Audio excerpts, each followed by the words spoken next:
Hello दोस्तों, नमस्कार। आज के वीडियो में हम टॉप 70 प्लस MCQ जो हिंदी व्याकरण और हिंदी भाषा से रिलेटेड जो होंगे 70 प्रश्न होंगे, और ये हम पहला वीडियो और 2 वीडियो में करेंगे 70 प्रश्न। तो ये पहला भाग है जिसमें हम लगभग 36 प्रश्नों को करेंगे और बाकी बचे शेष प्रश्नों को हम अगले वीडियो में करेंगे।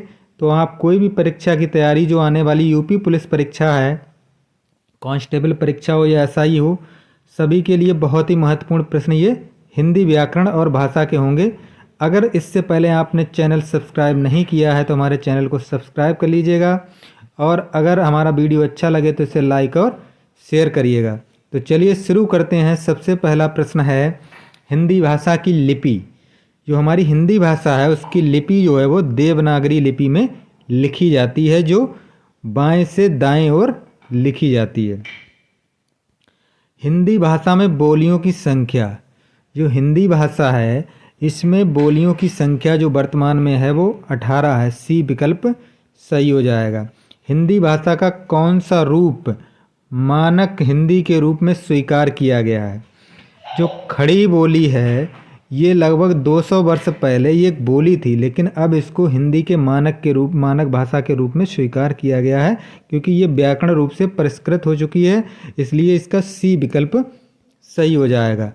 हिंदी की उपभाषाओं की संख्या, हिंदी की उपभाषाओं की संख्या जो है, हिंदी की उपभाषाओं की संख्या जो होगी हमारी, हिंदी की उपभाषाएं हैं 5।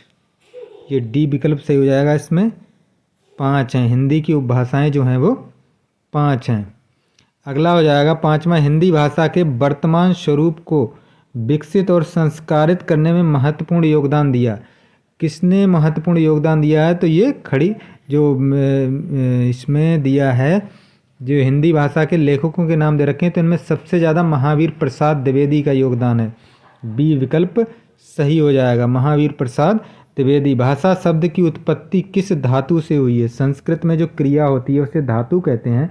तो भाषा शब्द की संस्कृत के किस धातु से हुई है? तो ये भाष धातु है। सी विकल्प सही हो जाएगा। निम्नलिखित में से कौन सा अंग भाषा का अंग नहीं है?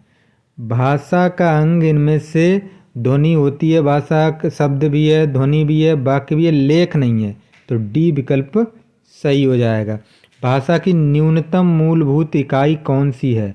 भाषा की न्यूनतम मूलभूत इकाई ध्वनि चिन्ह या वर्ण जिसे कहते हैं वो है। तो बी विकल्प सही हो जाएगा। भाषा का निर्माण इनके संयोग से होता है। जो भाषा है उसका निर्माण किनसे होता है? ध्वनि चिन्हों से। सी विकल्प सही हो जाएगा। ध्वनि चिन्हों से शब्द, शब्द से वाक्य और वाक्य से फिर विचार बनते हैं। इस तरह से भाषा का निर्माण होता है। आधुनिक भारतीय भाषाओं का विकास किस भाषा से हुआ है? आधुनिक भारतीय भाषाएं जो हैं इनका विकास जो है अपभ्रंश भाषा से हुआ। डी विकल्प सही हो जाएगा। देवनागरी लिपि का विकास, जो हमारी हिंदी की देवनागरी लिपि है, इसका विकास किस लिपि से हुआ है? तो ये ब्राह्मी लिपि से, जो प्राचीन काल में हुआ करती थी, उससे इसका देवनागरी लिपि का विकास हुआ। मानक हिंदी में पश्चिमी हिंदी की किन ध्वनियों का लोप हो गया है? मानक हिंदी में पश्चिमी हिंदी की किन ध्वनियों का लोप हो गया है? तो ये ध्वनि है द्वयोत्त हो जाएगा। ए विकल्प सही हो जाएगा। व्याकरण और वर्तनी की दृष्टि से शुद्ध भाषा कहलाती है।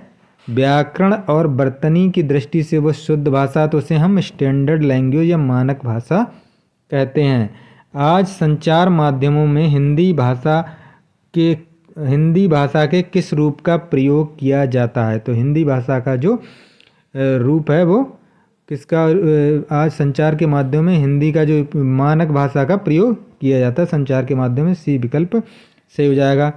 वहाँ जो अक्षर है ये उच्चारण, इसका उच्चारण जो होता है ये नाक से बोला जाता है, तो ये नासिक हो जाएगा। नासिका से जिसका उच्चारण होता है तो 15वें का हो जाएगा ए। 16, संघ की भाषा हिंदी और लिपि देवनागरी होगी। ये संविधान के किस अनुच्छेद में दे रखा है? तो अनुच्छेद 343। बी विकल्प सही हो जाएगा। इसे हमारी राजभाषा का दर्जा भी इसी अनुच्छेद के तहत दिया गया है। हिंदी दिवस किस तिथि को मनाया जाता है? हिंदी दिवस 14 सितंबर, डी विकल्प सही हो जाएगा। 14 सितंबर को मनाया जाता है, क्योंकि इसी दिन इसे राजभाषा का दर्जा, ये जो 343 में दे रखी व्यवस्था, इसी दिन ये लागू हुआ था। हिंदी को भारत की राजभाषा के रूप में कब स्वीकार किया गया?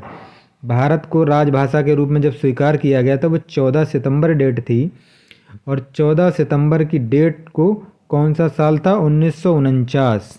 सी विकल्प सही हो जाएगा। इसीलिए हम इस 14 सितंबर को हिंदी दिवस मनाते हैं। भारत के कितने राज्यों की राजभाषा हिंदी है? भारत में जो टोटल राज्य हैं उनमें से 10 राज्यों की राजभाषा हिंदी है, ये विकल्प से हो जाएगा। और ये 10 राज्य कौन से हैं क्रमशः सुनिएगा। एक नंबर 1 यूपी उत्तर प्रदेश हो गया, फिर बिहार, झारखंड, एमपी यानी मध्य प्रदेश, उत्तराखंड, हिमाचल प्रदेश, छत्तीसगढ़, राजस्थान, हरियाणा और दिल्ली। ये 10 343 अनुच्छेद के तहत इनकी राजभाषा भी हिंदी है, और हमारे देश की राजभाषा भी हिंदी है। अपभ्रंश भाषा का विकास किससे हुआ है? अपभ्रंश भाषा का जो विकास हुआ है वो प्राकृत भाषा से हुआ। सी विकल्प सही हो जाएगा। भारत में हिंदी भाषी राज्यों की संख्या, भारत में हिंदी भाषी राज्यों की संख्या कितनी हो जाएगी? हिंदी भाषी राज्य भारत में 15 है। सी विकल्प सही हो जाएगा। निम्नलिखित में से किस देश में हिंदी भाषा का प्रयोग लिखने एवं बोलने में किया जाता है? बहुत इंपॉर्टेंट क्वेश्चन है ये, और ये मॉरीशस में किया जाता है। सी डी विकल्प सही हो जाएगा। भारतीय संविधान के किस भाग में हिंदी को भारत की राजभाषा कहा गया है? भारत के किस संविधान में हिंदी को भारत की राजभाषा कहा गया? तो संविधान का भाग जो है वो संविधान के किस भाग में कहा गया? भाग 17, भाग 17 में कहा गया, और इसका विकल्प हो जाएगा बी, भाग 17। अगला हो जाएगा हिंदी के वर्ण हैं। हिंदी के वर्ण कितने हैं, कहाँ से कहाँ तक हैं? तो आ से हा तक, आ से हा तक वर्ण हैं। उसके बाद हा के बाद छ, त्र, ज्ञ, ये छ और त्र और ज्ञ के, जैसे इसका शुद्ध उच्चारण ज्ञ होता है। छ, त्र, ज्ञ, ये तीनों संयुक्त व्यंजन, इसलिए आ से हा तक हो जाएगा। सी विकल्प सही हो जाएगा। हमारे कुल मिलाकर के इसमें हिंदी में 44 वर्ण होते हैं, जिसमें 11 स्वर, 11 जो होते हैं वो स्वर होते हैं, और 33 व्यंजन होते हैं, और एक जो होता है वो अनुस्वार होता है, जिसे अंग कहते हैं, और अहा जो होता है ये विसर्ग होता है।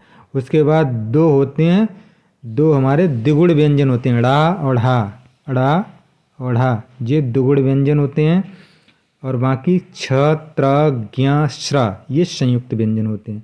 तो इसका हो जाएगा सी।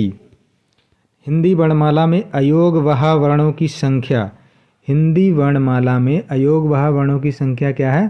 3, बी विकल्प सही हो जाएगा। राष्ट्रभाषा कहलाती है, राष्ट्रभाषा कौन सी कहलाती है? राष्ट्रभाषा वो कहलाती है जो बहुसंख्यक देशवासियों द्वारा प्रयोग की जाने वाली भाषा। डी विकल्प सही हो जाएगा। विश्व की कितनी जनसंख्या हिंदी भाषा का प्रयोग करती है? तो विश्व की लगभग 60 करोड़ जनसंख्या जो है अब ज़्यादा ही हो गई होगी, इस हिंदी का इस्तेमाल करती है। बोलने हिंदी वर्णमाला में वर्णों की संख्या, तो हिंदी वर्णमाला में, अब ये हिंदी वर्णमाला में पूछ रहा है वर्णों की संख्या, टोटल पूछ रहा है।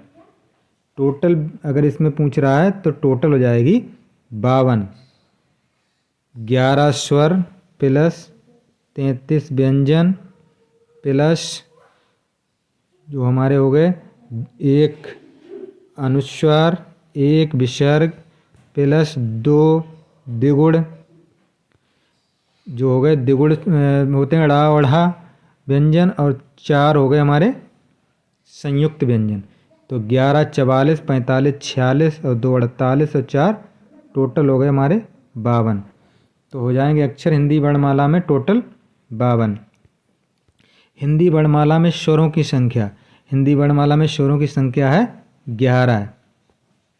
अगला हो जाएगा खड़ी बोली किस हिंदी की बोली है? खड़ी बोली जो है किस हिंदी की बोली है? तो ये पश्चिमी हो जाएगी, पश्चिमी हिंदी की। तो 30 का हो जाएगा हमारा सी। अगला है हमारा छ, त्र, ज्ञ, श्रा, ये तीनों क्या, चारों क्या हैं? ये संयुक्त व्यंजन है। इनको क्या कहा जाता है? संयुक्त व्यंजन। जो छ होता है ये श, नहीं सॉरी, जो हमारा छ है, छ, तो छ होता है ये क और प्लस श से मिलके बनता है। त्रा जो है ये त प्लस रा, और ज जो यहाँ है ज, ये ज प्लस यहाँ, इससे बनता है श्रा में श प्लस रा होता है। तो ये संयुक्त व्यंजन का मतलब दो व्यंजनों से संयुक्त होकर बनते हैं, तो ए विकल्प इसका सही हो जाएगा। हिंदी वर्णमाला में संयुक्त व्यंजनों की संख्या, वही जो ऊपर दिए थे वही हमारे 4 संयुक्त व्यंजन हैं। संयुक्त व्यंजनों की संख्या हो जाएगी 4। नेपाली भाषा की लिपि, जो नेपाली भाषा है हमारी, उसकी लिपि जो है वो, जो हिंदी की लिपि वही नेपाली भाषा की लिपि है, तो जो हो जाएगी देवनागरी, डी विकल्प सही हो जाएगा। व्याकरणों ने संज्ञा के कितने भेद बताए हैं? संज्ञा के 5 भेद होते हैं, व्यक्तिवाचक संज्ञा, जातिवाचक संज्ञा, भाववाचक संज्ञा और द्रव्यवाचक संज्ञा, तो डी विकल्प सही हो जाएगा। जातिवाचक संज्ञा का उदाहरण है घोड़ा, गंगा, गंगा तो हो गई व्यक्तिवाचक संज्ञा, ये समूहवाचक संज्ञा हो गई, बुढ़ापा ये भाववाचक संज्ञा हो गई, तो इसका ए विकल्प सही हो जाएगा। 35 का ये घोड़ा जो है ये जातिवाचक संज्ञा है, ए विकल्प सही हो जाएगा। 35 का हो जाएगा ए घोड़ा।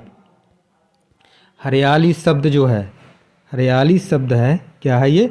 भाववाचक संज्ञा, सी विकल्प सही हो जाएगा। 36 का सी भाववाचक संज्ञा।